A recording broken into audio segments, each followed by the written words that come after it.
The commitment is so important, man. The commitment is everything. I made the commitment when I said I was going to love myself. I made the commitment when I started working out. I made the commitment when I did meditation consistently. Making the commitment is everything. Make the commitment for a better life. Make the commitment that you can be everything you want to be. Because once you make that commitment, once you make that vow to yourself, it's all over. You can win at anything you so choose.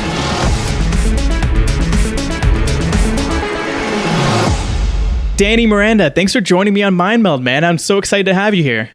I'm so excited to be here. Thank you, Josh, for having me.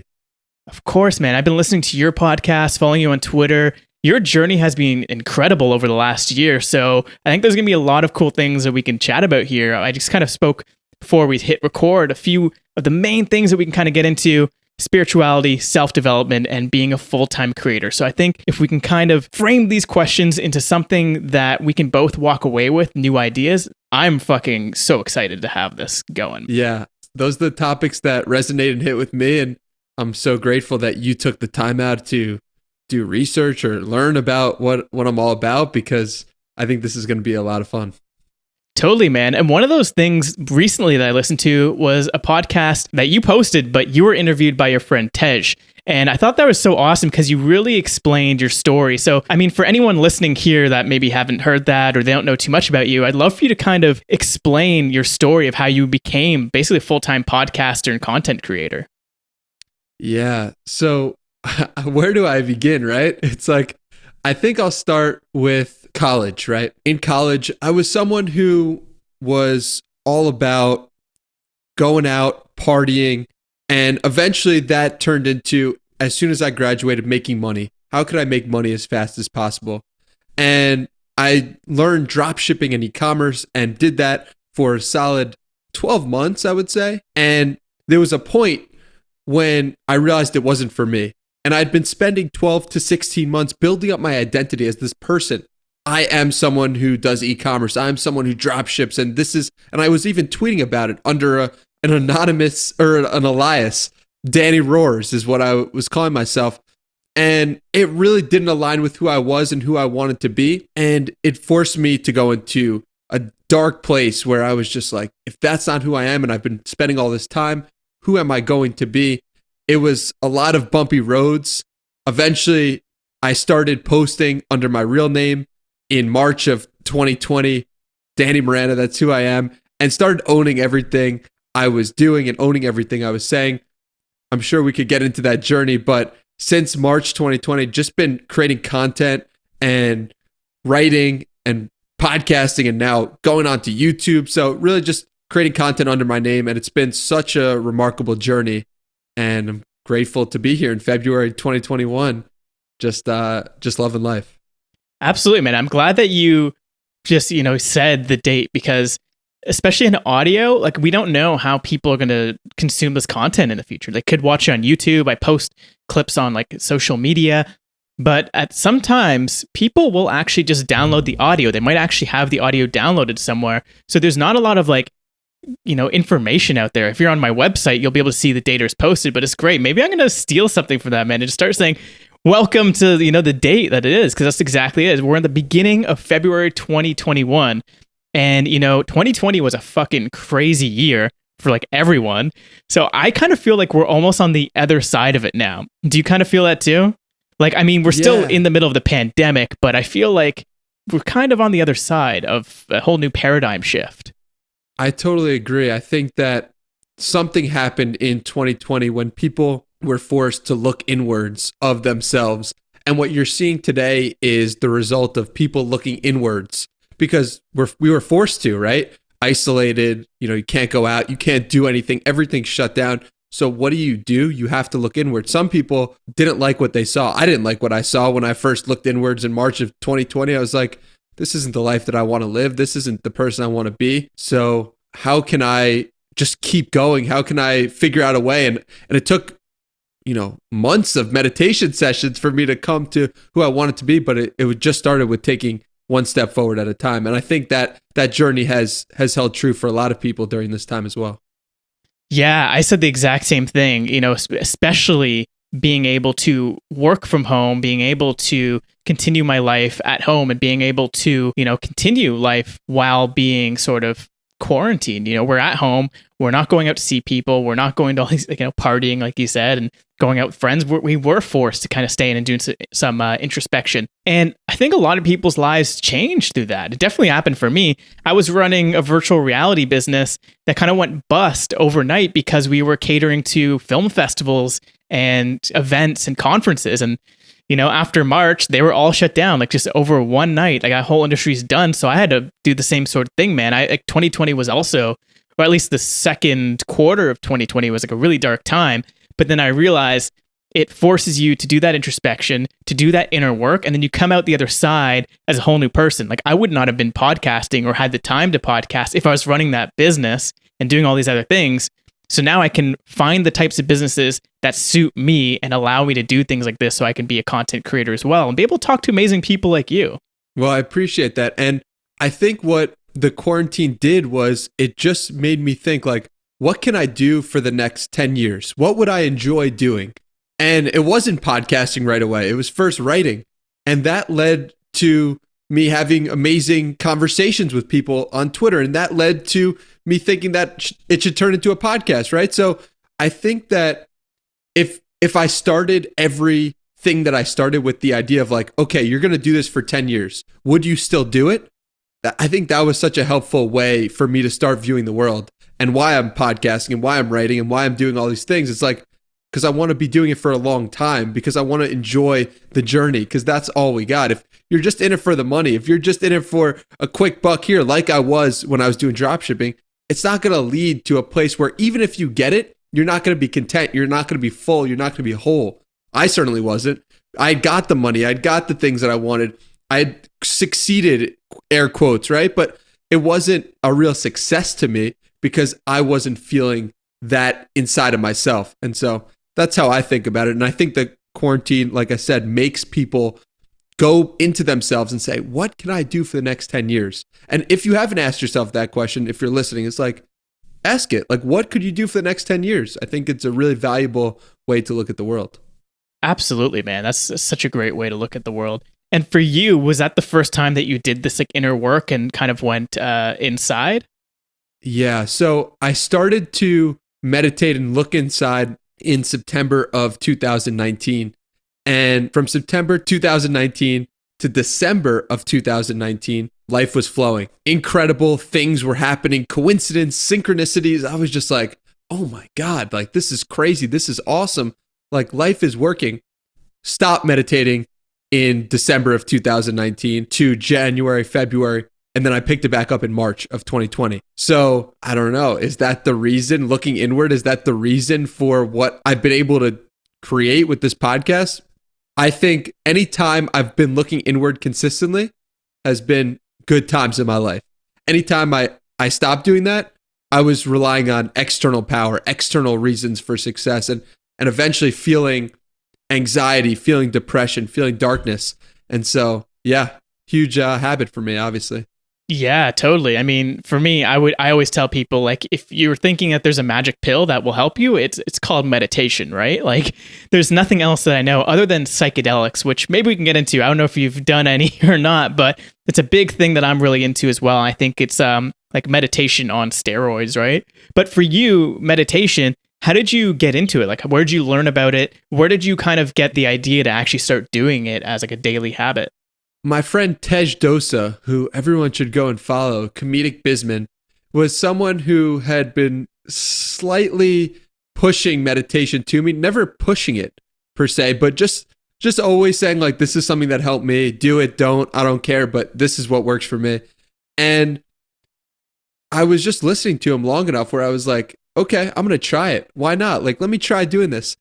And I hated it at first. 20 minutes in the morning, meditation is just, it's hard when you're first starting. It's like going to the gym. So what happened was I just did it and did it and did it. And then life became great. And then I stopped doing it, so, and then I started doing it again when I realized, but yeah, Tej is the reason I had the courage to step in. I think so often that it's someone who we respect and admire is the reason why we end up doing a habit that doesn't seem like us.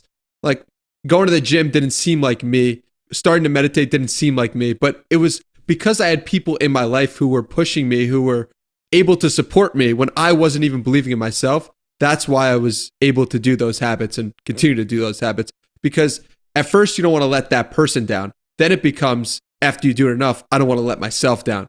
But you need somebody in the beginning, at least I do personally, need somebody in the beginning to say, hey, I believe in you. You can do this habit. And so, yeah, that's been my story. That's awesome. And clearly it's done wonders for you. Like I said, I do it basically every day. I use the Calm app most of the time. Do you use like an app or anything, or how do you meditate? What does your prescription look like? Yeah, so for me right now, it's 60 minutes in the morning, no apps, no anything. Just let thoughts run through you. And occasionally I like to just focus on nothingness. So sometimes I'll just say, all right, thoughts come through me, whatever. I'll let that go. And sometimes I say to myself, I'm just gonna focus on darkness, on what that is, and just get lost in all those thoughts and get lost in the place where you're not sleeping and you're not awake, but it's just like that beautiful, I don't know what to call it, but everyone who's meditated probably knows what I'm talking about. But yeah, that's my prescription, 60 minutes in the morning, first thing, and just sets me up right for the day, makes me feel loved, makes me feel full of energy, and couldn't recommend it more. That's awesome, man.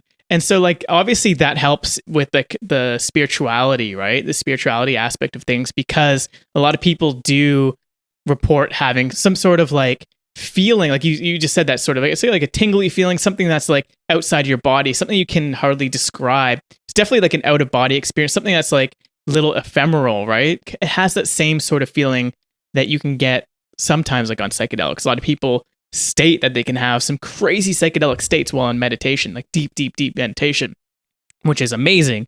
But I think it does really help with the practice of spirituality, not religion, right? But that spirituality of just knowing that there's something outside of this like 3D world that we're in. So was that one of the things that got you into spirituality? Were you always like a spiritual person, or like what got you into sort of looking into these kind of ideas and expanding your mind? I was never a spiritual person by any means. And what happened really interestingly, when I started meditating in September of 2019, I went to this yoga studio and I started doing yoga for the first time. And it was really interesting because I was also reading spiritual books. Eckhart Tolle was the big one, Awakening to Your Life's Purpose by Eckhart Tolle. And that was just a way to open my mind. And what happened was my yoga teachers were saying the same thing as Eckhart Tolle, who was saying the same thing as Tej, but I knew that they weren't all communicating with each other, and it took me a while to figure out why they were all saying the same thing. But it was like engulfing me, this idea that we're all one, this idea that love is the most important thing, these simple concepts, but I didn't understand at the time why they were all saying them. And why they were all living by them, and how each action they were doing gave like a breadcrumb to what was their ultimate truth, what was their purpose. And that was just like to make people happier, to be full in their heart and help other people do the same. And it was shocking to me when I realized like, oh, that is what they all were talking about. Love was how they were all acting in every moment. And that's why they were all saying the same thing. So it was only in March or April when I read Marianne Williamson's book, Fear or Love, or something along those lines. I don't remember exactly what it was called, but I read the book and I was like, that's what was happening. Those books that I was reading, the yoga teacher, Tej, they were all speaking with love. And that's why it all sounded the same. So yeah, that's been my experience with spirituality. I was never into spirituality before September of 2019. I thought all it was woo-woo nonsense. I was a rational, focused person. So yeah, that's been my experience. What's been your experience with spirituality? When did you get into it? I was going to ask you what your sort of awakening moment. So maybe before I kind of jump into that, was that your awakening moment in 2019 when you kind of woke up to all this? It's like the idea of like, you feel like you're like unjacked from the Matrix, right? Yeah, I would say September 2019. And then what happened next was from October to December, I was just getting so many like weird things were happening, like coincidences, synchronicities, just like things that I couldn't possibly explain. Like one, I'll give you an example. I was cold emailing a bunch of people, and one of them I cold emailed was Charlie Jabalay. I don't know if you know who he is, but he's a guy that he was 2 Chainz' manager. He ran an Ironman triathlon. He was 400 pounds and then lost all the weight to run an Ironman triathlon. Just a beast of a guy. What happens is I sent him an email. He's like, I want to talk to you on the phone. I call him up. We have a 15-minute conversation about whatever he was doing recently in his life. And then the following week, I go to a coffee shop and this woman stops me randomly in the coffee shop and says, we start having a conversation. She starts talking to me about her church. She says, oh, you'd really like my church. Actually, this guy named Charlie Jabalay was speaking there last week. And I was like, what's going on here? Like, this is weird. You know, another example, right? Like my friend from New York, I lived in San Diego at the time. I decided I'm going to be a personal trainer. I'm going to help people with their fitness. My friend from New York, who I didn't speak to for a year or 2 years, texts me out of the blue and says, hey, I need a workout plan. This was like a week after I decided I was going to be a personal trainer. I was like, did you know that I was decided that? Anyway, those are just like 2 stories that just blew my mind and awakened me to the idea like that what I thought was possible and what I thought about this world, that it's just cold and hard and there's rules and everything like that. That idea awakened me to the possibility that there's much more that we cannot possibly understand. Back to you, my man. Dude, 100%. That just gave me chills. Like, just like those kind of stories, as soon as you feel those synchronicities, you know you're on the right track, and you can definitely feel like the universe is just kind of conspiring and coming together. And man, I think I had like a similar sort of journey, although I was lucky enough that my parents kind of raised me kind of spiritual in a sense. I grew up in the Catholic school, so I'm not really religious anymore by any means. But I had this base level of spirituality saying, hey, there's something more. Like there's not just what's here on this earth. People believe in heaven. They believe in all these things, right? So I'm like, okay, that kind of awakens me to that. By the time I got to high school, I was actually fed up with religion. I was like, okay, this is all like bullshit. I was so awakened by that point. Like, man, these are just like stories. Like at the end of the day, these are just things that people wrote down and they were written in this book. And then they're playing broken telephone over the years, right? Whatever this man, Jesus, wrote, this cult leader back then, he was just writing things, and you know, over years, people rewrote them, retold the stories, and it's all just bullshit. So then, funny enough, the way I actually got awakened to this sort of idea of spirituality was from the other way around. I then went to a public high school because I wanted to take art classes. For some reason, I wasn't allowed to take art because I didn't take it in the 9th grade in like the first year of high school. So by the time I was like in the 3rd year, I'm like, hey, I want to do art. Like, sorry, you missed your chance. I'm like, what are you fucking talking? That makes no sense. So things like that, little things kind of start pissing me off. I go to another school and my first art teacher. So remember, art was what literally drew me. No pun intended there, I swear to God. It drew me to go to the school. And then I became really good friends with my teacher. His name's Mr. Drew. Again, really funny coincidence, right? Amazing friends with his son now. Him and I are like literally best friends. We did another podcast together. But this teacher was like aggressively anti-religion. Like he was literally anti-religious. I later found out it was because he grew up the same way as me. He was like an altar boy, like very, very Catholic. So he then wanted to revolt, right? So at this time, he's anti-religious and kind of like putting these ideas saying like, hey, like, you know, maybe religion isn't true. Like I grew up thinking, oh, this is the truth. This is the only truth. Like, you know, we have Christianity, we have Jesus, and like, that's it. And I'm like, hey, maybe not. Maybe there's something more. Around that time, I don't know if it was like YouTube or if it was like just other things online that it started just surfacing. I started reading a lot about like spirit science and like pseudoscience. And I just, from an artist perspective, I was really interested in this. I'm like, wow, like there's like this universal law. So at that time, I was like, okay, so there's definitely something here.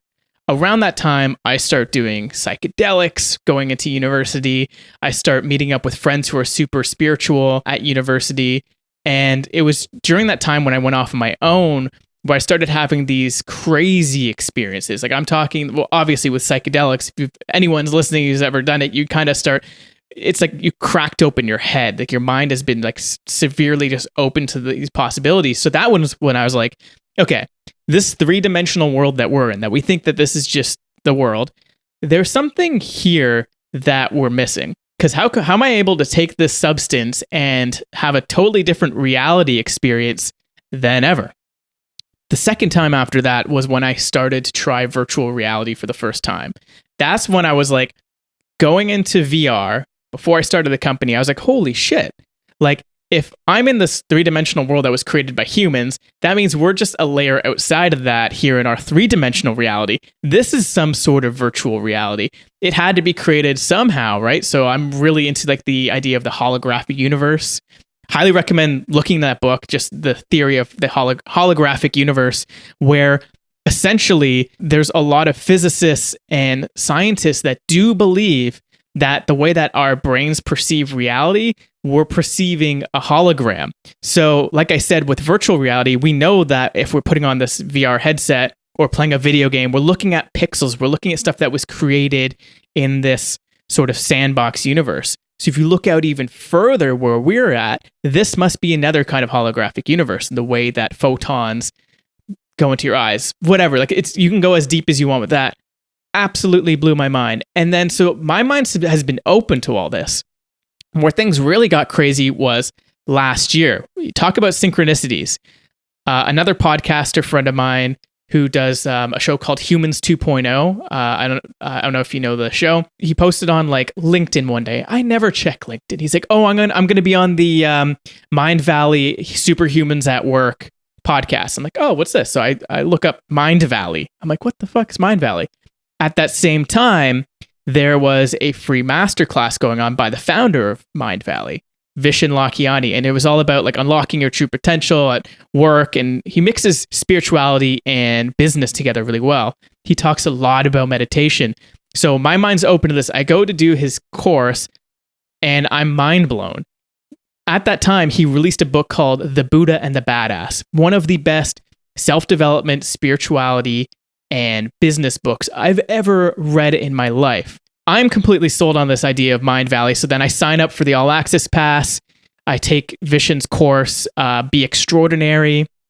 And I started going into this whole world with Mind Valley that was more spiritual in the way that I thought about spirituality than ever, because he doesn't think about religion. He grew up religious same way I did. And Vishen completely opened my mind. So if you haven't already, check out Mind Valley, because the spirituality and sort of the self-development aspect is exactly what we're talking about here. It's fantastic. Dude, as you were talking, I wrote down two different books. The Holographic Universe is a book, right? Or is that just an idea?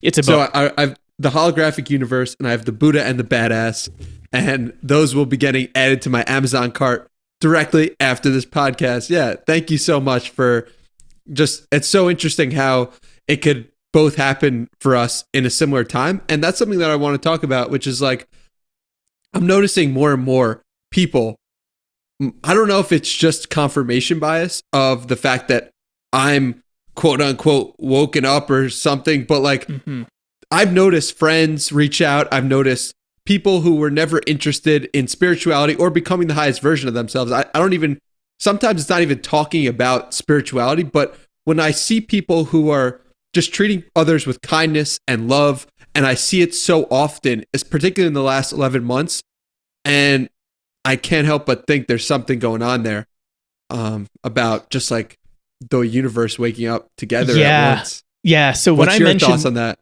100%, man. When I mentioned before, maybe this is 2014 or 15, when I was watching all these YouTube videos of like spiritual quote unquote gurus or people who are just kind of like us who are open to talking about it. I think it was on YouTube. And I remember seeing this thing. It could have been from Spirit Science. Again, some of this stuff can be woo-woo, but I also see it as entertainment value. I'm like, this is really cool shit. Like, whether it's real or not, we watch Harry Potter and Star Wars and shit. Whether this has more to do with reality than those things do, whatever. So around 2014, 2015, they're talking about this idea of a paradigm shift. And you can kind of think of it as like a waveform, overlapping waveform, or like a double helix DNA strand. You know, the kind of idea how they kind of go in and out. And what was happening was around this time, we're at the end of one paradigm. So you can kind of pictured as one, the DNA strands come together. And then when it starts opening up again, that's when you're on the other side of the next paradigm. So I'm like, holy fuck, this is insane. Like, this guy was like predicting that before. There's a lot of people who are into astrology that were picking it up before. So they've been saying that, you know, we're in this timeline, that it could be something bigger than all of us that is putting this energy out there, that we're kind of going through this paradigm shift. And now I know, having gone through it and kind of worked out of the other end of it now, 2020 was this paradigm shift. You kind of have to go into like some sort of hibernation mode, right? You're going through, think of it like a portal, literally. And around that same time last year, I don't know if it's because of the internet too, and things just kind of like perpetually getting sent out quicker and quicker with shorter feedback loops. First there was YouTube, then you had Facebook, Instagram, and now TikTok. Like, a lot of the stuff I was seeing on TikTok and my girlfriend was seeing on TikTok was this spirituality stuff. And a lot of people who were saying like, you're going to shift to 5D, to 5-dimensional. I'm like, I don't know about what you mean by that, but I think what that really means is people are going to start waking up. They're going to start to want to reach their higher potential, and they're going to want to reach their true potential and be the best versions of themselves, whatever that means for them. It doesn't mean that you're going to literally become like Super Saiyan, right? Like people think from like Dragon Ball Z, or become some kind of like God. It just means that you're waking up to be like, hey, I want to work on my body, on my mind, on my relationships, and just be the best version of myself possible, and realize that you are not just this human being stuck in this world, but you are this like infinite being having a human experience, right? So I saw so many people do that, and I think it was just exactly that, man. There's this paradigm shift that the energy kind of just like flowed everyone through, and more people are open to it now. Like, that's the only way I can kind of explain it. Such a beautiful thing, and it's so heartwarming to see friends reach out, and so heartwarming to see other people pursue their highest version. And it really all starts with becoming aware, right? If someone's listening like, what the hell are you talking about? I would say awareness of your actions is the first step, and awareness of what's going on. Are you acting because you want to act in a certain way, or are you acting just on a program? And I think that was the first step for me, becoming aware, and quarantine helped me do that. It did, because it helped you go, okay, so here's what's great. Let's kind of step away from the spirituality side of things. And maybe for people who are like, nah, I'm not going to listen to this shit anymore, because a lot of people are not into it. Like, you and I could talk one-on-one about some crazy shit because we're open to it. But I think, like you, my mission is to wake people up to this. So you kind of have to bring it to something that they're kind of aware of. So the way I like to think about these kind of things, you just said it perfectly, programming. There's this another book that's kind of interesting I read in university called Program or Be Programmed. And it's this idea that we are cybernetic organisms. Remember, I'm really into VR, virtual reality, and technology. So I like to kind of bring the spirituality into that, because I think technology is one of the most spiritual things that we have on this planet.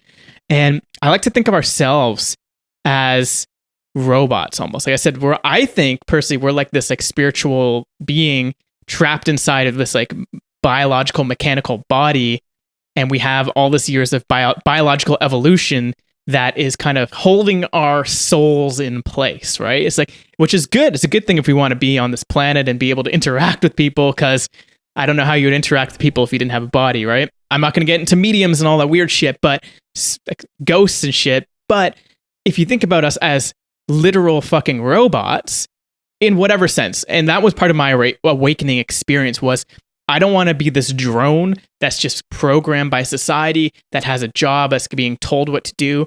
Think about this. The best way I can think about programming your life first is look at your like calendar. Look at your to-do list. Like, that's literally like you're scripting your life, right? Like, you're literally programming what you're doing. So when you're looking at that, I'm thinking, okay, shit. So look at a week-to-week basis, look at a day-to-day basis. What are you doing? Like, what are the scripts that are running? What are those programs that are running? Because if you're just like doing the same thing all the time, like just staring at a screen, working, whatever it is that you're doing, if you're a hedge fund manager, I don't know, you're on this loop of just doing that. But if you can kind of break out of that for a second, do some introspection like you did, and then start looking at it almost from like a third person perspective. Like, if I'm going to program this thing, like I think of like Josh as like my video game character. I'm outside of that, programming it almost like a puppeteer, right? I want to program myself to do healthy things, right? So it's like, okay, so as soon like you get into those habits. That's where we're talking about habits. You start programming in those habits that become your daily activities. So that was one of the crux of this podcast. I wanted to ask people how they program their life, how they intake information, and how they write things. So maybe I could throw this over to you, man. I want to ask you, do you have like a note-taking process? Do you have a calendar process, journaling process, stuff that you use to program your day? Morning pages is a big one. And when I fall off that, I notice it. Morning pages is 750 words, stream of conscious. Just whatever you think, put it onto the page. And that really makes my thinking real. And it's another way of becoming aware of my thoughts. So that's a big one for me. Another is I don't have podcasts or interviews usually before noon. And that allows me to spend that time doing creative work or doing something that's going to help me personally before interacting with others. I have to take care of myself before taking care of someone else. So not that a conversation is taking care of anyone, but it's like I need to get something done for me before worrying about the next thing. And that allows me to bring my fullest to every conversation. That allows me to bring my fullest to anything I need to do. So those are a couple of things of how I program myself. What about you? So do you meditate before you do your journaling? Yeah, I do 60 minutes meditation, and then I will do some breathing exercise, or I'll do just some small yoga poses, just something to get myself going, have a coffee, and then pull up the morning pages afterwards. That's kind of how I do the first hour and a half of my day. Okay, that's awesome. Yeah, I think I do something similar. And it's funny because these aren't things I usually talk about on the podcast. It's usually like other kind of ideas. I'm trying to bring more of this sort of self-development into the podcast rather than just purely technology and like productivity. I think those are one sides of this whole spectrum, right? So I haven't really talked about it, so I appreciate you kind of throwing it over to me. And maybe this can help you just kind of stuff that I think about, because I kind of, a lot of the times when I'm thinking about the way that I schedule my life and my work, it's almost like fucking military schedule. Like if you look at my calendar, some people are like, how do you do that? It's like I have the first chunk of my day is like military schedule, by like every 15 minutes is like accounted for. After that, my ideal structure in the day is an empty calendar. Unless it's a podcast like you and I'll send you over a scheduling link, send people over scheduling links to do calls. And unless it's something like that, I want it to be just open. I'm going to open for creativity, whatever I can do that I know I need to get done. But in the morning, I read this book recently, well, actually listened to it by Aubrey Marcus, called Own the Day, Own Your Life. And he had this awesome sort of like, again, like a program. Like you can think of it like a script, like you're installing this new program into your mind of, okay, I'm going to install a new morning schedule. And I wanted to have this outcome of having more energy and having more sustained energy. So one of the things I actually did, I quit drinking coffee because I realized that was like fucking with me. So I stopped and I switched to green tea, which gave me a little bit more of a sustained energy. But what he said too was in the morning, first thing to do is just chug a glass of water, tall glass of water, ideally with lemon and salt so that you can get hydrated really, really quickly, right? After you've done that, then doing some kind of light exercises. It doesn't have to be crazy like training exercises like lifting weights or whatever, right? You just mentioned something perfect that I do almost every day, which is like light yoga. I joined Peloton, so I do like a 30-minute yoga class is all you need to feel like awake and alive. And then after that, it's between meditation and journaling myself. And again, my journaling practice is a little bit more, I guess, rigid than yours. You just keep it flowing, right? I have an area for myself to just do morning pages where it's flowing. But other than that, it's like pretty rigid in the sense I have a template in Notion saying, hey, here's the things I want to get done. It's more of like a planner mixed with a journal, right? Because a journal is just free flowing. Planner is like, hey, what do I need to do for the day? What are my top priorities? Those kind of things. So I kind of mix those two together.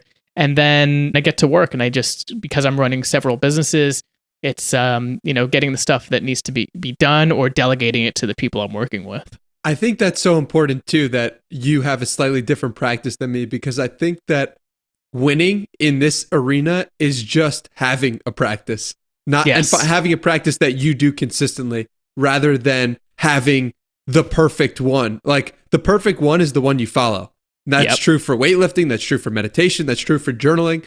Just doing it and showing up consistently has enormous benefits. Whether or not it is, let's say it's you like to lift weights and someone else likes to do yoga and someone else likes to play basketball, but if you don't enjoy it, like it doesn't even matter. So don't force yourself to try a bunch of different stuff, see if you enjoy it. Give yourself 90 days to try a new journaling practice or a new workout regime, but just stick with it for that long and judge the results afterward. Not, oh, I'm not the type of person to do yoga before you've ever tried it, because that was me for 24 years. And then when I tried it, I loved it. So yeah, try a bunch of different things for 90 days, do a bunch of experiments, have fun with it. It's just a beautiful thing, this life. Man, yeah, that's so true. And that's the perfect mentality to have. It's not like you shouldn't think, oh, I have to do this and like kind of like pull yourself through. You should, push yourself through it like you're pushing a rock up a hill. You should feel like compelled and pulled. Like, yeah, I get to do, instead of saying,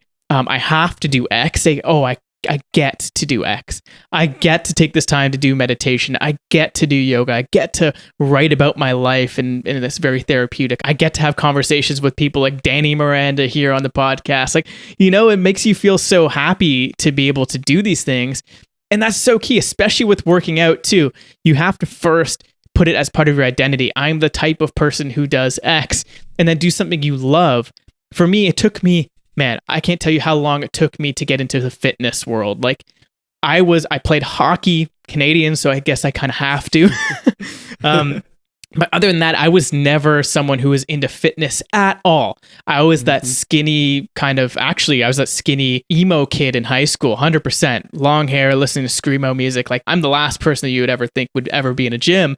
It wasn't until I got to university where I worked my way up. I really loved swimming. So I'm like, I'm just going to swim every day. It's what I like doing. Okay, I just need to show up. I'm like, okay, now I'll try running. And I just did running around the track, which was around at the time at university, where all the weights were and all of those gym equipment. I never touched gym equipment. Then finally I saw people using it and I went with friends. Okay, I'll give it a try now.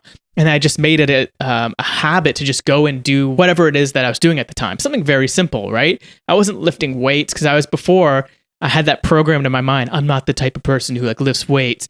But now I'm just like, yeah, I do, because like you feel a lot better, A, and B, you become a stronger, healthier person. And I remember this, man. I remember sitting in the sauna at, like, my school was awesome. We had a sauna in our gym area where the pool was. And I remember this is the beginning of my journey. And I was like, hey, I am going to go to the gym every day. I am going to work out. And then I made this commitment to myself because I was that artist that I was like, oh, I'm just like to draw and stuff. I'm like, you know what? I'm going to be the work of art. I'm going to sculpt my body. And this will actually be the work of art, just as if you're sculpting an actual sculpture. And that's what got me into actually starting to work out. I remember it was that exact moment that clicked for me. And now I'm actually doing it on a consistent basis. I just got chills. And that is so important, because looking back at my own journey, I used to think of myself as not creative. And it was only when I said, you know what? Every person is creative. So it's just so interesting how we could have these ideas of ourselves, and those ideas of ourselves shape our entire lives. I'm not the type of person to work out. That means then you're not going to do something that could potentially benefit you to help sustain your life, like extend your life too, right? Yeah, absolutely. And it's so crazy because the possibilities are endless, and all it takes often is just us to realize that we are the type of person to do X, Y, and Z. We're the type of person to do whatever we want. So it's like, oh man, I'm so happy that you came to that realization and made that commitment. The commitment is so important, man. The commitment is everything. I made the commitment when I said I was going to love myself. I made the commitment when I started working out. I made the commitment when I did meditation consistently. Making the commitment is everything. Make the commitment for a better life. Make the commitment that you can be everything you want to be. Because once you make that commitment, once you make that vow to yourself, it's all over. You can win at anything you so choose. Dude, that's it. Like, you just nailed it. That's the nail on the head right there. And it's funny that you said that you went almost the opposite way. You didn't think you're creative, and look at you now. You're writing, you're doing podcasts. You find your outlet. Like, sure, maybe you're not like, oh, I want to be an amazing painter. Maybe you do. I don't know. But here's the thing. 6 months from now, you can make that decision and start learning it. The craziest thing is we are learning machines. Like, you come out of the womb literally as this basically a fucking potato. Like, you're this potato that comes out of the womb that you can't even walk. You shit your pants. Like, you literally don't know how to hold in your shit and go to the bathroom. Like, we can't do things. You couldn't talk. you couldn't write, you figure it out. And because obviously neuroplasticity is a thing, most people who are listening to this are probably quite young and have incredibly neuroplastic minds, which means you can learn anything. You just have to make that commitment. You just have to be like, hey, this is the best thing you can say. If I'm the type of person that does X, just make the commitment that I'm the type of person who can figure it out, who can learn. I can just like trust myself to learn whatever it is I need to learn. Whether you're like, oh, maybe for you before you were learning drop shipping, maybe you don't like it now, but at least you're like, hey, I can figure it out. And then you're like, oh, I need a podcast. Okay, what are the constituent parts of learning how to podcast? You could just learn it. So I think if you're just becoming a learning machine, that way you stay kind of nimble and you have that mentality that's saying, whether I'm 25 years old, 50 years old, or 80 years old, I can learn it and I'll figure it out, and just be completely fluid in your life. I think that's the reason why my podcast logo is a guy looking up at the mountain, because it's like the mountain is whatever creative act or whatever thing you decide to do, and you have to do it every day. It's like if you're looking up at the mountain when you're lifting weights, you understand that where you are today and what you look like isn't what you want to look like, and you have a vision, and that looks like such a far place, and it is a mountain. But what do? You have to climb that daily. You have to say, oh, I'm going to eat these foods. Oh, I'm going to learn these workouts. And if you do that time after time, day after day, it leads to a place where you're like 3 years later, 3.5 years later for me, I'm like, wow, I love the way I look. And why? Just because I started small and built my way up, you know? So it's like, that's the game for everything, like you were just saying. That's it, man. I want to ask you, what does your workout routine look like nowadays? Like, I don't know if you can go to a gym where you are, but I think a lot of people are having to do this at-home workout and what have you. So I want to ask you, what are you doing now for your workouts? Yeah, it's a great question. So I do 2 workouts a day. So I do everything, man. So I do yoga. I do a weighted vest, outdoor walk often. I do runs. And I also have this enough gym equipment in my basement where I can make do with lifting weights. And that's been my go-to so far for the past, 11 months, you know? So yeah, just those 4 and just doing them over and over. Jump rope is another one that I really enjoy. You could do anywhere, and pull-ups all the time, nonstop. And any pull-up bars is pretty easy to get. So yeah, just those workouts, like the basics. Well, actually, I want to ask you too. Do you miss going to the gym? Like, do you miss Totally. Like, you think Totally. you'll be one of the first people back once it's open and safe to do so? So the gym is open, but I live with my parents now, and they're not comfortable with me going. Obviously, whatever they want is precedent. They're older. So yeah, I miss it tremendously. It's something that I didn't realize how much I was going to miss, because you know what it is that I really miss about it? It's the accountability of someone watching you. And even though no one's like looking at you at the gym, it's like you're all going through this process together of getting better. And it's not as much because I don't go to CrossFit, I don't do that, but it's not like it's direct. But at the same time, I see and respect everyone there, that they're also getting in the work. And it's like when people are watching you, you perform better. That's what I miss about it the most. And I can't wait to get back whenever I do. I really miss it. And hopefully later in the year, hopefully not too much. What about you? What's your current gym regime like? So I actually started this program last year. It has a funny name, but it's from this guy named Greg O'Gallagher. I don't know if you follow him on Instagram or heard of him. Kino Body, baby. Kino Body. So he did a program for body weight called Movie Star Body. So I was like, holy shit. I'm like, yo, if this guy, like, you've seen him, if anyone like listening don't know who Greg O'Gallagher is, like, just look him up on Instagram. You'll see how jacked and how fucking chiseled this guy is. And I've been following him for a while because he's from Toronto as well, right? He's from my area. So I'm like, man, like, I don't really know what to do, because I was going to the gym and I was using certain equipment. I'm like, okay, well, now I'm forced to do body weight exercises. I'm like, how can I still get the physique I want? Because I still have a lot of work. I still have a lot, again, like you talked about the mountain. I'm still like only like 10, 20% up the mountain. And I'm like, I see Greg as someone who's like near the top of the mountain, if not at the top, with this fucking massive chiseled body. And I'm like, holy shit, if I can get like 10% of how far this guy got, I don't have to get all the way, because that's years and that's like some grueling shit that I don't even know if I could do yet. But if I get 10%, I want to try it out. So I bought his course. And luckily last year, when all the gyms originally closed, I was like, okay, I have to do like outdoor workouts or something. Luckily this happened in the summer, and just like you, I actually moved to my girlfriend's parents' house because we weren't comfortable living in a condo with all these people, with COVID and whatnot. So we're like, let's go to their place. And they had this park in that area that had like a chin-up bar. It had like all the stuff for calisthenics. There's a whole calisthenics park. I'm like, how did this just happen to be within a 1-minute walk from their house? This is perfect. So I was following that course, and I highly recommend it for anyone listening who wants to do some more like body weight stuff. He has a version with weights, so I started doing weights. But that program really helped me. And basically what it kind of boils down to is I know, again, we talked about the habit and the routine. I know that I'm working out Monday, Wednesday, Friday, and I know what I'm doing. I know that list of workouts I'm doing Monday, and that's all upper body. I know that Wednesday's leg day and Friday's going to be some more upper body, which leaves me with the other 4 days of the week, which I just do yoga or like Pilates or like something like fun, something cool like that. So that's been my workout routine, man. Greg O'Gallagher, Kino Body, fucking hashtag Kino Warrior, man. That's been what I've been doing for a while. How about yourself? Did you find like a program? Did you build your own program? How did you find out what worked best for you? I first got started with lifting weights when I was a senior in high school, so that gave me a good base. I just went to the gym, but then I had a period where I stopped doing it altogether, and my man, Mike Vacanti, Gary Vaynerchuk's personal trainer, had an online coaching program that I did for, 4 or 5 months, 6 months, and it got me really, I understood macronutrients, I understood foods that I enjoyed that were also good for me. I understood compound movements and lifting weights. So it was really the help of him, Mike Vacanti, that got me going on the right path. That's cool. And you mentioned before you wanted to be a personal trainer. Is that true? Like you were going to be a personal trainer? Are you still doing that right now? Yeah, I was going to do that, but COVID happened and I realized that there was more to me than just fitness.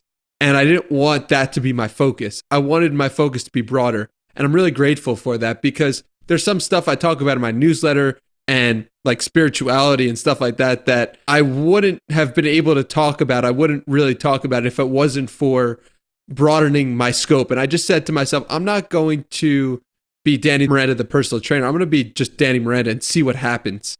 And so far, so good. Dude, I love that. It's just being yourself and not niching down. Do you follow Nat Eliason at all? Yeah, one of my favorites. Yeah, I love Nat. He's amazing, right? And he's one of my biggest inspirations in the space, just by being himself, right? Because he's not niching down to be like, hey, I just do this one thing. You're known for this one thing. It's like we all, as human beings, or at least as an interesting human being, you have a lot of different parts to yourself. There's lots of different versions. And people don't like to admit that. But the funny thing is, the Danny Miranda and the Josh Gonsalves that's on this podcast, they're not the same people as when you're with your family or with your girlfriend or your friends. Mm-hmm. You have different versions of yourself.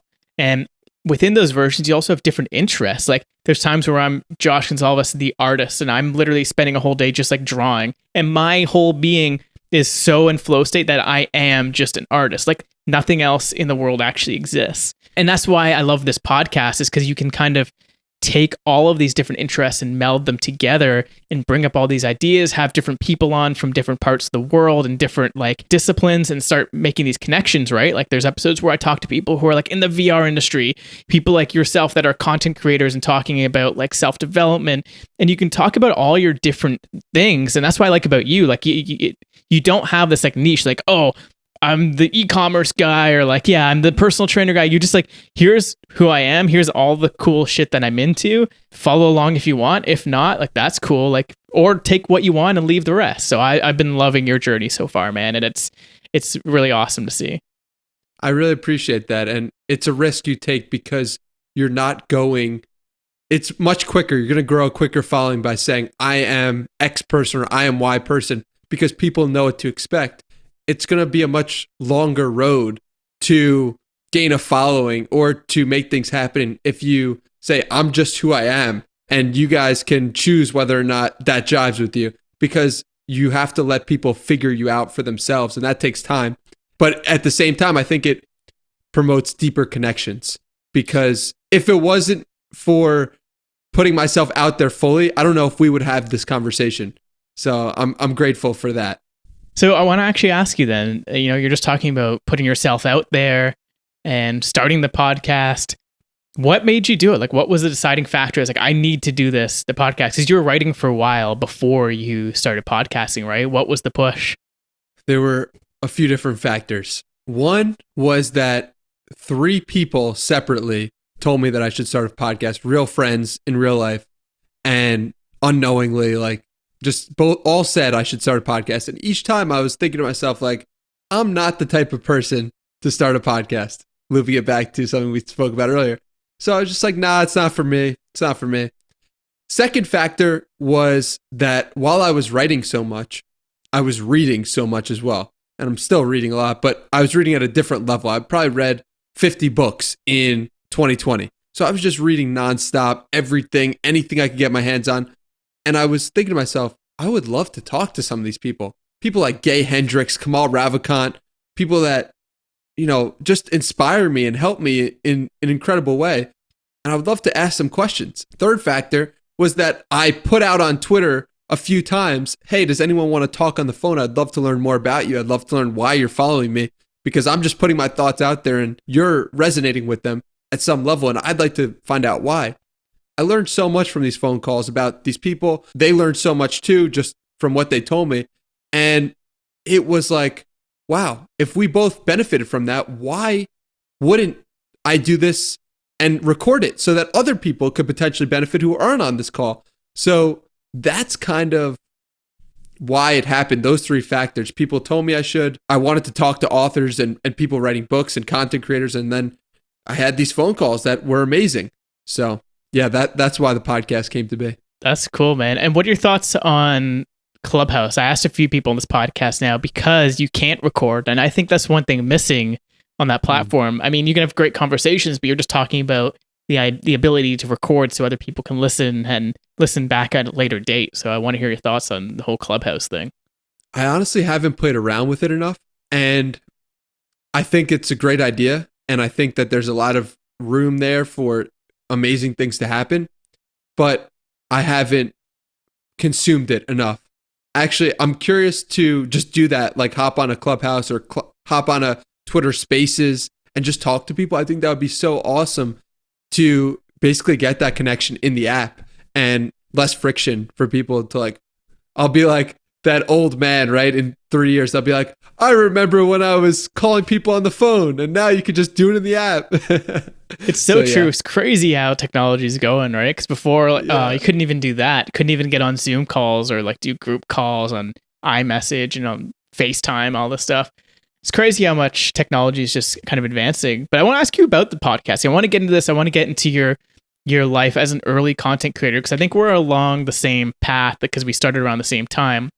And these things take time.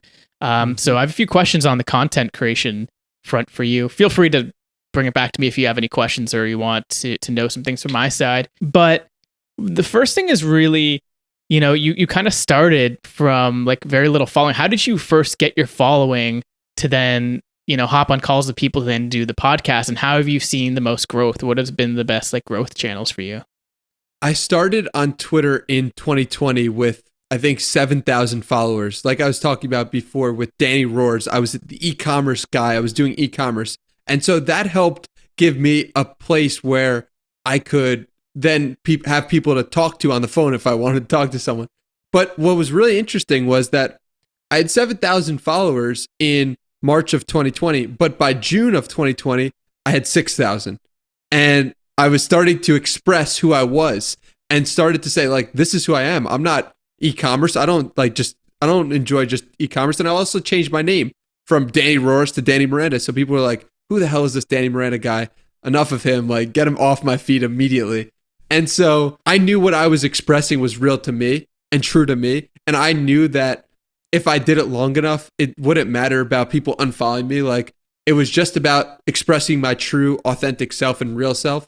So that's what I've done. And Twitter obviously has been the best platform for me to grow. But in truth, I think for a podcast, YouTube is better because someone can get an idea for what they enjoy about you, or they can get more an idea of what you bring to the table as a podcast host. So for me, I see YouTube as the future for where I see people coming into the podcast and discovering it, because I think that's a really good way for someone to test it out without saying, I'm going to sit down and listen to this hour when I don't even trust you enough. How I think about it was like, that's how I got introduced to Joe Rogan. In 2014, 2015, I would just watch the clips. I was like, listen, I don't believe whatever Joe Rogan's saying. I don't know if I jive with him, but let me just test it out. And I was like, wow, this Joe Rogan guy's pretty interesting. So hopefully I could be that same source of like, oh, this guy's pretty interesting. Let's see what he brings to the table. That's awesome. So by YouTube, you mean like doing 10-minute clips or whatever from this 1 hour, 2 hour conversation or whatever it ends up being. Yeah. So what I'm doing is I'm on a mission, an absolute mission, Josh, to post 1,000 clips onto YouTube, 1,000 videos onto YouTube in 2021. I want to outwork everyone. I want to be like, how did this guy put out 1,000 YouTube videos in 1 year? That's what I'm going to do. That's my plan. And I don't know if that's going to help me gain a following on the platform, but I do know that if you want to get better at something, do it every day. And if you want to just grow a following on YouTube, if you want anything, you have to do it every day. So I'm going to outwork everybody, baby. 3 video clips a day, one man shop, basically. I got actually help with a thumbnail editor and someone who's creating thumbnails for me is incredible. But it's like, can I outwork everyone? That's just how I view it. That's unreal, man. So what are you using to edit? Like, what is your stack for editing everything? iMovie, baby. I mean, like, I don't have any stack. I'm not a video editor. I've never actually video edited anything before this. So it's like, I'm going to get better at it. I'm sure it's going to be way different in 3 months from now or a year from now. But right now, I try not to get bogged down with the details when you're just starting out and just make that mission of an internal goal of like, this is what I need to do. Let's do it. Everything else is distraction. Dude, you nailed it. Like, that's how you become successful. Because if you're thinking, oh, I need to become the best editor, I need to take all these courses, and oh, it's messed up here, it's got to look like a professional editor did it. No, your goal isn't make the best video. Your goal is put out 1,000 clips. The only way to do that is just crank it out. You have no chance to think about perfectionism because you have to do 3 clips a day. That's fucking crazy. Yep. To be able to do. But that's so true. Like what I call that is called putting nodes out into the network. So if you think of the internet literally as networks with little nodes connecting it all, the more of those you put up, the more connections can be made, the more you have a chance to get followed by the algorithm, someone just finding you, especially if you're using search terms. I'm sure you're thinking about all that stuff. I have a friend that came on this podcast before as well. Sam, you can find him on Twitter, Sam Learns, super smart guy. He calls it putting up the bat signal. So I talk about putting the nodes out. He says putting up the bat signal because no one can find you unless you have that bat signal up. Like, oh shit, there's a signal. Like, this guy's talking about spirituality and personal growth. That's cool. Let's go see him. And then they find the rest of your videos and like, holy shit, he has a whole library already. It's only been a year. So man, kudos to you for just doing it, jumping into it. Because that's fantastic. That's how you're going to learn so much. And by that time, you might even find a team that like really does a lot of that for you, right?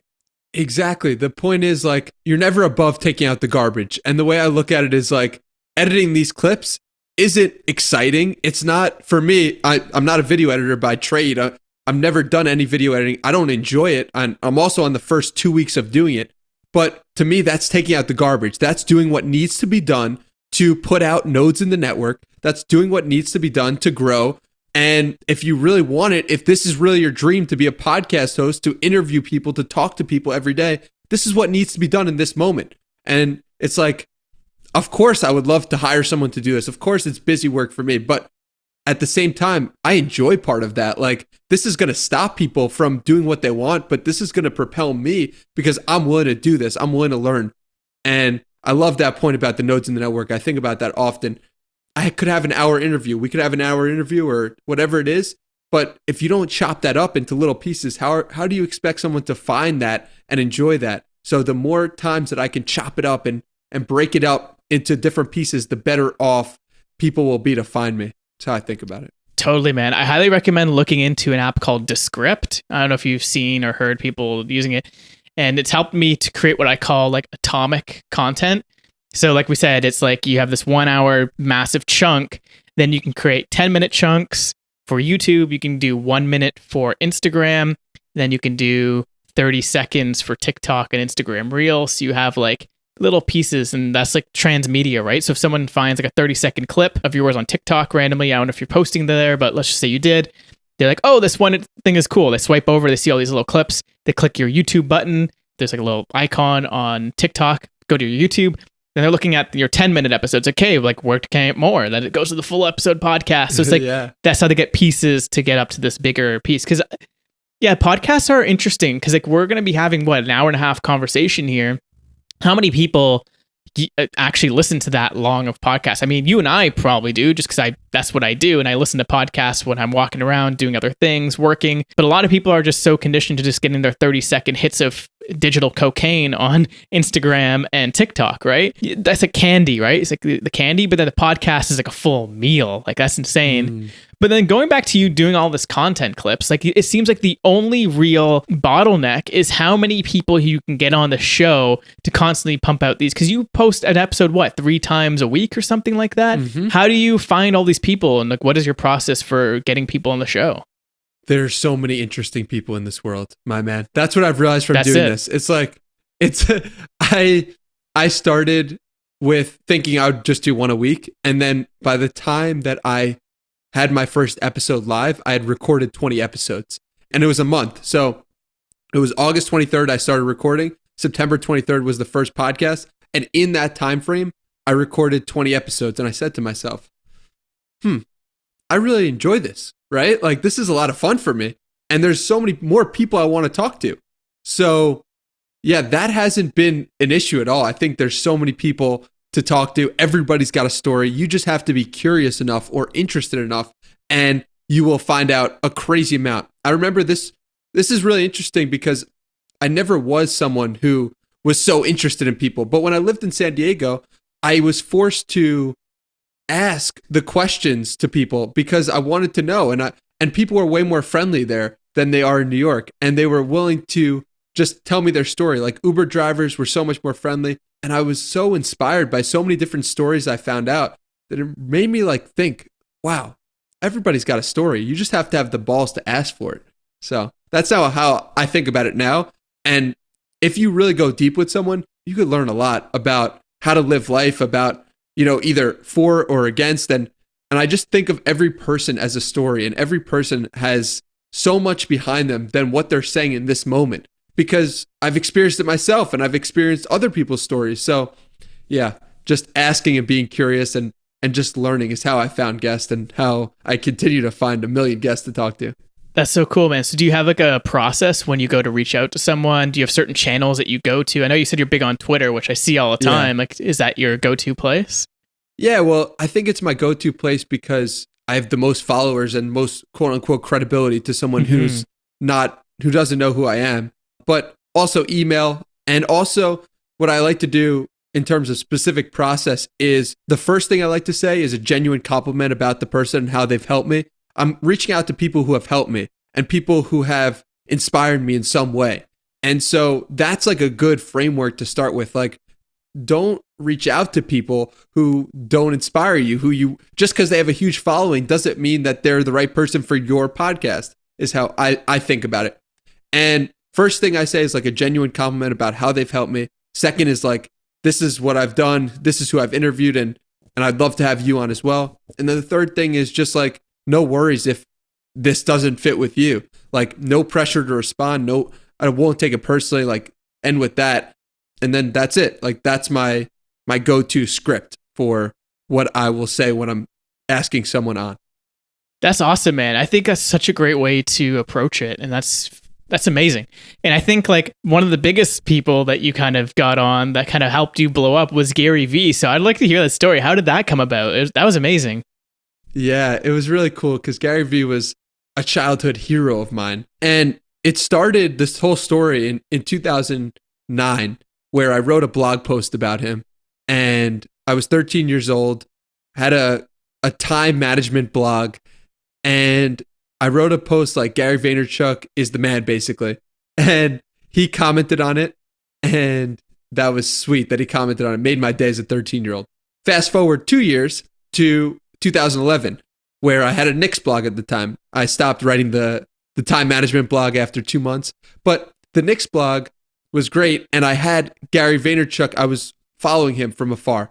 And I wanted to go to his book signing, but I was in 10th grade and my mom wouldn't let me go to a book signing on a school night.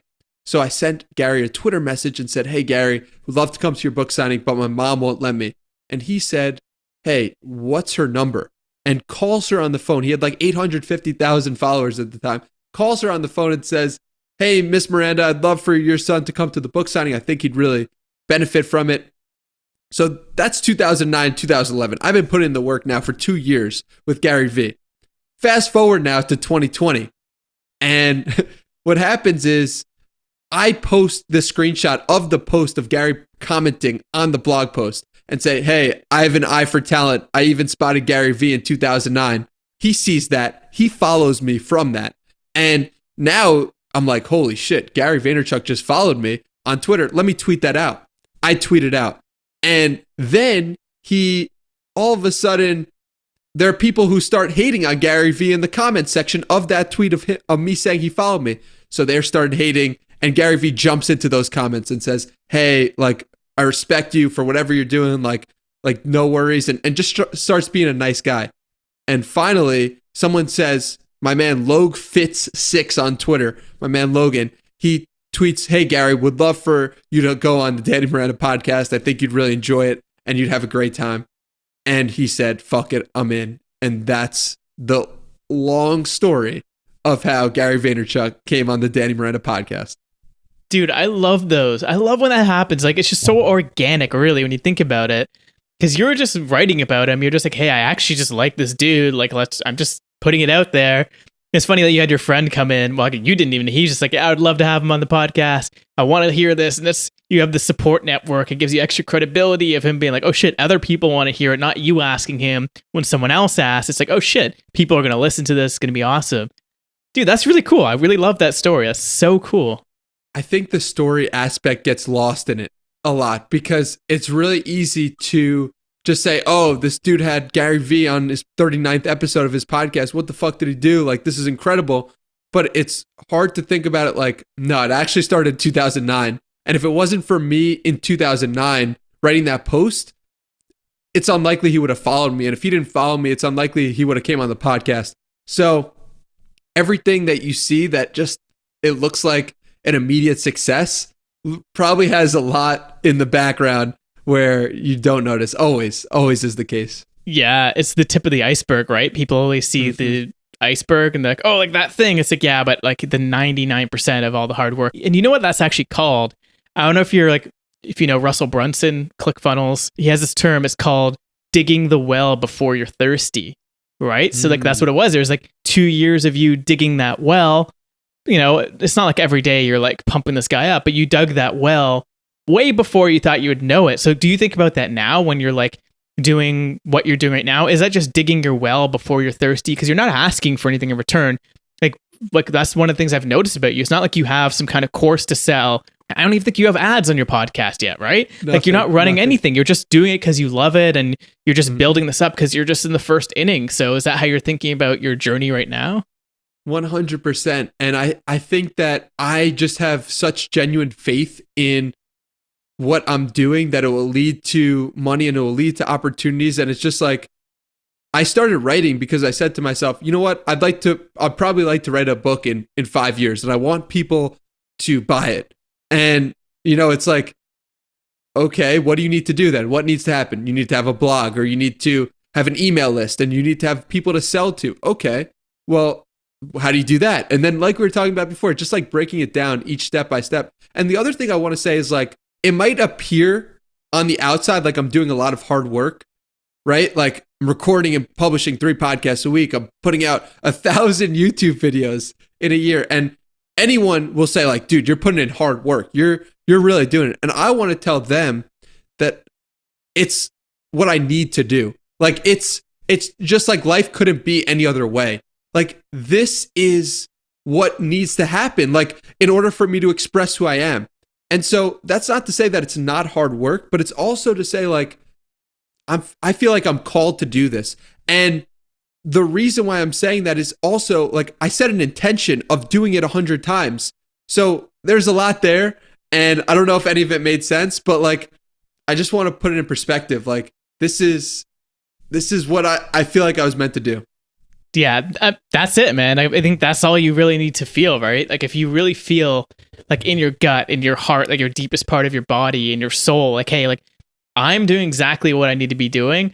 I'm just on this flowing path. Like, you know, the universe is kind of just like at my back. They has my back, and it's just like letting me flow with life. And you're just taking it one step at a time. You're just doing it. Like, man, like I asked you to come on this podcast. It's not like there's like, I was attracted to you to be like, hey man, like I love what you're doing. I love you to come on this podcast. Like, this would be really cool. And that's just from you putting out content, again, putting up the bat signal, and people like myself will be able to find you, and we can have these conversations. And you have to just like put yourself right out there. And man, like you've shown that time and time again. So like, I'm super thankful that there's people like you out there that are on a similar path as me, that like, you know, I don't feel like, oh, I just started and there's all these people with millions of followers. I'm like, hey, look at this guy over here. We're around like in the same area. We just started the podcast same time. He's just putting in the reps. So you're kind of like, keep me on my heels and on my toes, right? I'm just like, holy shit, not like I need to keep up with this guy, but like, man, that's the level of commitment. If you want to be doing this thing, that's what you have to be doing to make this thing actually happen. That's exactly right. And the thing is, I don't want anyone to do this because I'm doing this. I want people who are doing it to be like, oh, that's pretty cool. And I'm inspired, and I want to do it like even further or harder or better because of what I'm doing. You know, that's kind of how I look at it. And I'm so grateful that you look at me and are saying like, oh, wow, like I respect what this guy's doing, because at the end of the day, you know, I appreciate the appreciation. Yeah, man, I appreciate you so much. So it's been awesome. And through your journey so far, what have you learned? Like, what has something either about yourself or from your guests, what have you learned along the way so far? I've learned that the most important thing is to be loving to others. And the most important way to be loving to others is to be loving to yourself. And particularly with podcasting, peace and presence is everything, and calmness and ability to love yourself in the moment. And that's something that you have, honestly. It's like the ability, wherever the conversation goes, you have to be able to remain grounded and not get flustered by what a guest says and not feel like the guest is judging you, because I've definitely felt that in the past. But just to have that peace and presence to know like, life's going to be all right. This conversation was great. This conversation wasn't great. It won't matter. At the end of the day, what matters is that you are whole inside. And coming into the interaction with that has helped me tremendously. I would never say I was a good communicator before doing the podcast. And maybe I could say that now. I don't know. I don't know what I am as a communicator, but I know I want to get better. I know I look at people like Joe Rogan and I'm like, that is an A+ communicator. I look at people like Tim Ferriss, A+ communicator. And how do you reach that level? I think it's peace and presence, and having that ability to just let the conversation go wherever it goes and feel like you are at one with the moment. Absolutely. Couldn't agree more. And like for me, it's like it comes down to my perspective going into these things. It's like, it's not about me. Like when I do these podcasts, like 100%, it's about the guest. Like you're literally a guest. Like think of it like you're inviting them to your room or your house, right? It's all about you. So I'm here to extract things from you, like either new insights. We talked about this before. I'm like, if we can get someone's mind blown, whether it's you, me, or the audience, amazing. But if it's one of us, that's like the best. I just want this conversation to be awesome. I don't really care how it comes out on the other end. If this moment is good and this feels right, which it totally does, man, like the energy is just awesome. And the fact that we can feel that energy by looking at a screen and speaking into this like piece of metal and getting feedback into our ears, like it's fucked up. It's kind of fucked up when you think about it. Right? That is mind blowing. My mind is actually blown because I never thought about it like that. Well, that's perfect. That's awesome, man. Oh God. And yeah, I mean, that's kind of how I think about it. It's like we're looking into this portal into someone else's like world, right? It's fucking crazy. And it's only going to get better, like when it comes to VR, AR. Maybe eventually this is a virtual room that we come into and we're in the same space together and just recording, you know, like who knows where things are going to go. It's going to get insane. But back on the whole, you know, the journey side of things, are there any people that you like listen? You mentioned a few names from other podcasters. Yeah. Were there any other people that kind of inspired you, that you kind of look up to, that you learn from? Yeah, there are a couple that are underrated, but in 10 years, if they stick with it, I believe will be household names. And that is Joe Ferraro. He is an incredible question asker from the 1% Better Project. And you have Chris Williamson from Modern Wisdom. And I know you're also a Chris Williamson fan. He is incredible. He has peace and presence to the extreme. And I really respect what he does. And I love his thirst for knowledge. And those two are just underrated. But I believe in 5 years or 10 years, they'll be household names if they stick with it. Totally. And I totally agree with Chris Williamson on Modern Wisdom. Like, that's just something that you can definitely tell. It's like we're building like these small media empires almost. It's like it's going to be the Oprahs of the next generation, right? And it's going to be on your own platform, well, or rented platform if you're on like YouTube and stuff like that. But have you heard of or watched or listened to Impact Theory with Tom Bilyeu by any chance? Yeah, I have. I love what he does as well. He's a master communicator, speaker, and again, question asker. Like, just the way that he can extract things. Like, you can tell he's maniacal about what he does. Like, it's ridiculous. But the other thing I find really interesting, I was just listening to him on the Michaela Peterson podcast, Jordan Peterson's daughter. She was asking, what it is that he's doing. It's like he was saying how most people know him for the show Impact Theory, of him being this personality, being this like social media influencer, whatever you want to call it, whatever this is that people talk about. I don't personally see myself as that. I love doing these conversations and posting them online for people to see. But I guess he sees himself as like sort of like a male Oprah in a sense, like an actual personality. Mm-hmm. And that's how people know him. But his company, Impact Theory, is actually a comic book and film company. His mission is to become the next Disney. But he's doing this other thing almost on the side or in parallel that is kind of boosting up that presence. So is there anything for you, like end goal? Is it to just do this? Do you have other things in mind that you wanted to do? You mentioned wanting to write a book and other things. Do you have like other aspirations in a sense for your future of things you want to accomplish or just do? Yeah. So right now, I would say the intention is to be the number one podcast in the world. There are things that along that journey, I'm sure will be incredible. I don't know if that's starting a business. I don't know if that is speaking at Madison Square Garden. I don't know what that is, right? Like, I don't know where this leads, but I know that having that huge intention of like, I want to do this to the best of my ability every single day. And if I can do that, I know it will lead to things that I just couldn't possibly predict. How could I ever predict 39 episodes in that Gary Vaynerchuk was going to be on the podcast, right? How could I ever predict that I'd be in this wonderful conversation right now? How could I ever, there's so much, like in terms of aspirations that I assume will happen by setting a huge intention, right? If you set a huge intention, or if you just set a small intention when you're just starting 100 podcast episodes, my start was 100 podcast episodes. And now it's like become the number one podcast in the world. So it's just like setting that small intention, leading to a bigger intention, and then saying to yourself, okay, there's going to be some fun along the way. There's no specific thing I'm tackling. Maybe speak at Madison Square Garden, maybe interview someone there, maybe start a business, maybe do this, maybe do that. But I'm just keeping myself open to the universe, to anything that happens, and letting the universe guide me. Oh man, that's beautiful. It's like, that's your cover art, right? For your podcast. It's just a guy staring up at a mountain. Is that kind of how you see it? It's like, hey, this is the journey.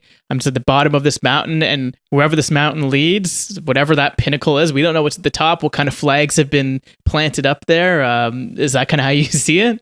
100%. And also look at the day-to-day as the mountain, like I touched on before, because I think that every morning when we wake up, we are blessed with the opportunity of being able to climb that mountain. No day is guaranteed. And it's just like, okay, you're looking up at that mountain today. That could be the last day you look up at that mountain. So why not climb it to the best of your abilities every single day? Dude, that gave me chills. Man, that's crazy. It's so true, because you don't know, man. Like, you don't know if you're going to wake up tomorrow morning. Like, we think we are. We assume we are. We don't know. Like, it's pretty scary shit to think of. Like, do you think of like your own mortality in that sense? Does that keep you going to be like, hey, like this could be it. Let's just make this moment the best it possibly can.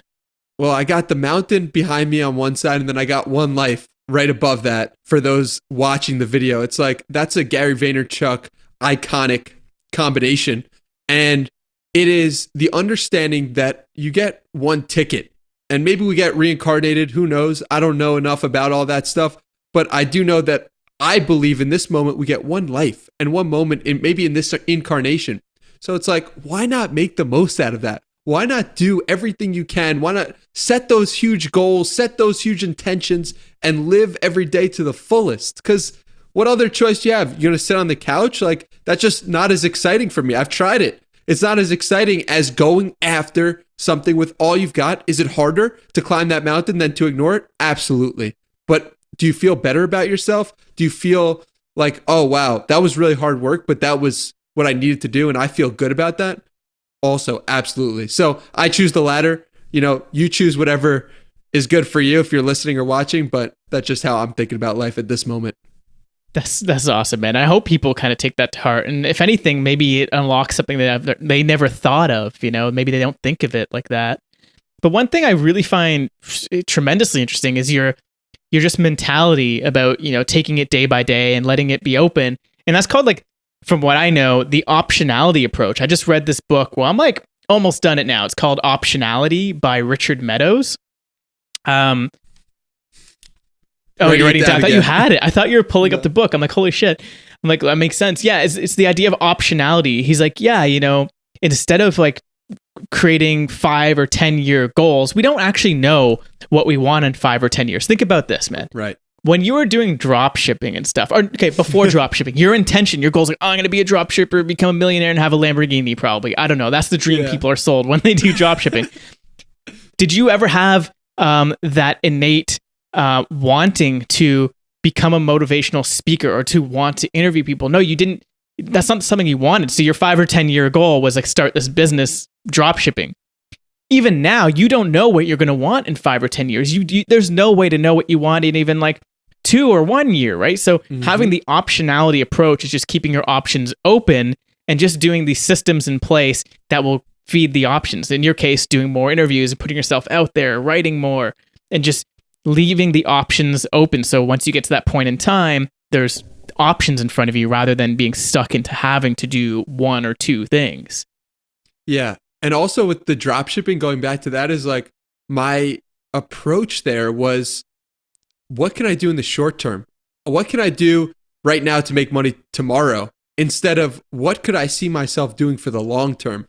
And I think that that's a really important distinction, because I never, if you're doing things for the long term, you then gain the optionality because you still enjoy doing it or you've built up something. But if you're thinking short term, like eventually that's going to run out and you're not going to enjoy it as much. So that's been my experience, at least.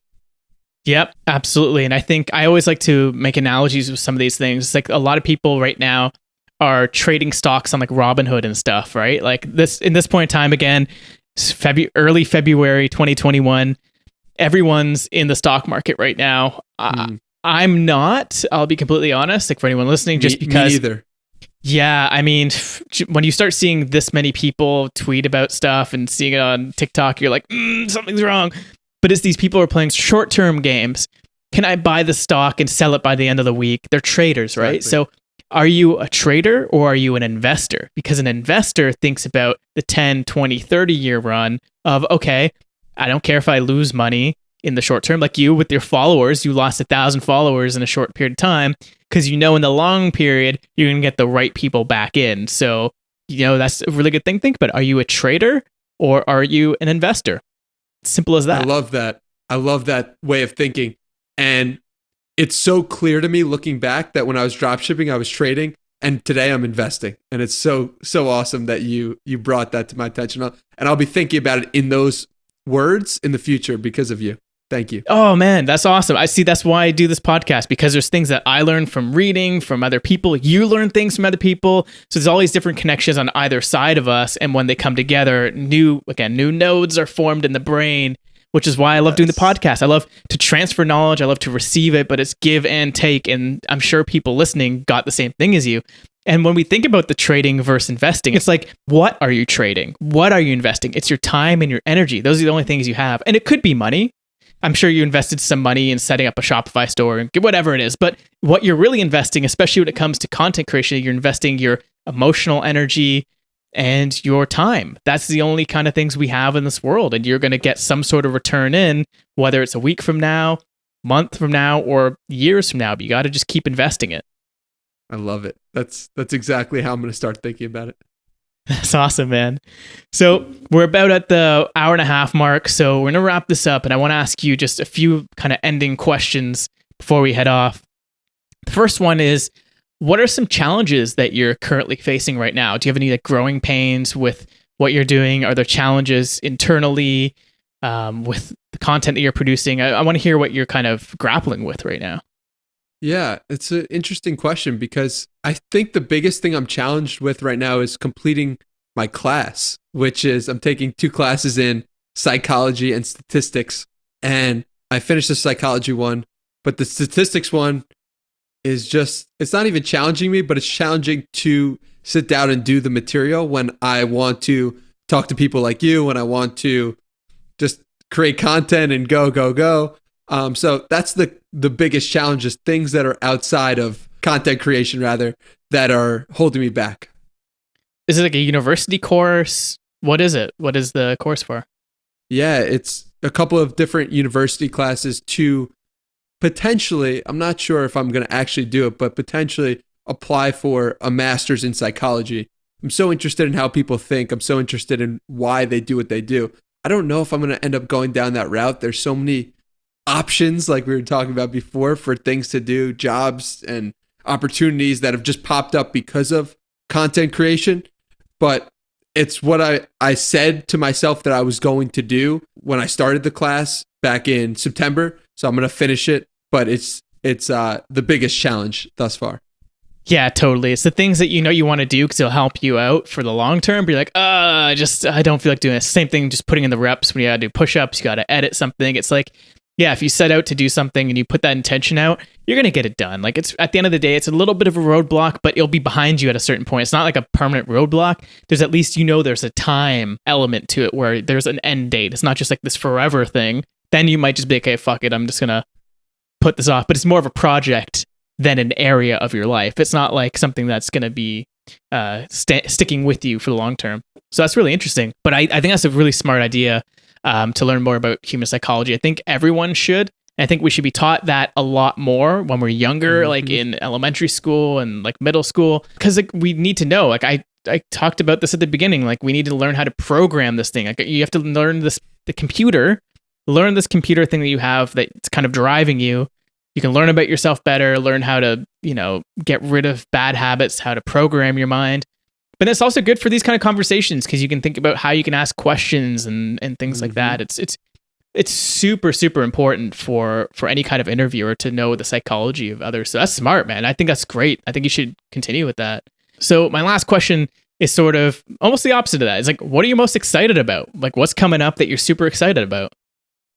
I'm interviewing tonight Kamal Ravikant, and it's actually, yeah, it's very exciting. At midnight, I've read his book, Love Yourself Like Your Life Depends on It, changed my life, and I've been trying to get him on the podcast for quite some time now, probably like 4 or 5 months, something crazy like that, and just continuing to badger him because he wanted me to badger him and wanted me to keep pushing him. And so I've done that and now secured the interview, and I'm super, super excited to talk to him tonight at midnight. Dude, that's huge. Give me the scoop. What is the one thing you want to ask him? What's the one thing you're dying to know from Kamal? Oh, dude, there's so much, and I have so many questions prepared, which could be a bad thing. But one of the things that I want to talk to him about is, when was that moment where he realized that everything that he had written about and was his identity, he then needed to relearn? Because one part about the book is that he fell off the path. And I think that that's something that, gets brushed under the rug in terms of, if you put out content that helps people and you've internalized it, that doesn't mean that you are exempt from having to relearn it at another point in your life. And so, yeah, I think that would be interesting to find out, when was that second moment for him. Well, I can't wait to listen to that. I can't wait to hear his answer. I got his book on my bookshelf as well. Let's go. Fantastic book. And I have his brother's book as well. Well, it's not his book, but Eric Jorgensen's The Navalmanac. Have you read that one as well? I have. It's an incredible book. Yeah, those two brothers, man, those guys are brilliant dudes. So that's, man, good for you. I'm really excited for you to get one of your heroes on the podcast. again, super inspiring. You know, it's just like, wow, like it's cool that you're able to do that. And again, you just said it comes down to badgering him and having the consistency of like, if you really want it, you're gonna ask again. And even if they say no, it means no, not right now. Let's ask in a few weeks, a couple months. So that's awesome, man. I'm really excited for you. And also just to add to that is like the interviews at midnight on, tonight, because that's the only time that worked for him. And going back to what we were talking about before, like that might seem like hard work to someone, but to me, it's just like what has to be done. Like interview one of your heroes at midnight. Like, of course you're going to do that. So yeah, I just wanted to go full circle with that. That was good. No, I'm so glad you actually brought that up, because that is a huge distinction. Because a lot of people are like, midnight doesn't work for me. It's like, okay, well, like you're not doing anything else. What do you do after like 7 p.m. really? Like nothing. Yeah. You're not doing anything. So why not make the most of it? Because he's California time. So that's probably Exactly. 3 hours behind. Yes. Was you that got ahead? it. Yeah. I don't think he would be doing it at 3 a.m., but he could be crazy. I don't know. No, he's doing it at 9 p.m. his time. Yeah, that's awesome. All right. Well, Danny, I appreciate you so much, man. And I appreciate you so much for coming on this podcast. And, I hope we get to this again, because it's going to be cool to see how the both of us grow over the next couple of years. Things change so much, but I'm glad that we got connected here on the podcast. And I don't want this to be the end of it. I want this to be the beginning of this relationship. It definitely will be. This was so much fun from my perspective. You're an incredible host, an incredible interviewer, an incredible question asker, podcaster. I'm so blessed to be in this spot, and thank you for everything you do. I really appreciate you. Oh, thanks so much, Danny. Those words mean so much. And for everyone listening, thank you for listening. If you got this far, we both appreciate you for listening, for putting your time into us. And I hope we got you something out of this. I hope something resonated with you. I hope you got your minds blown. Maybe you learned something new. But this has been amazing. So thank you for listening as well. And we'll catch you next time. Cheers.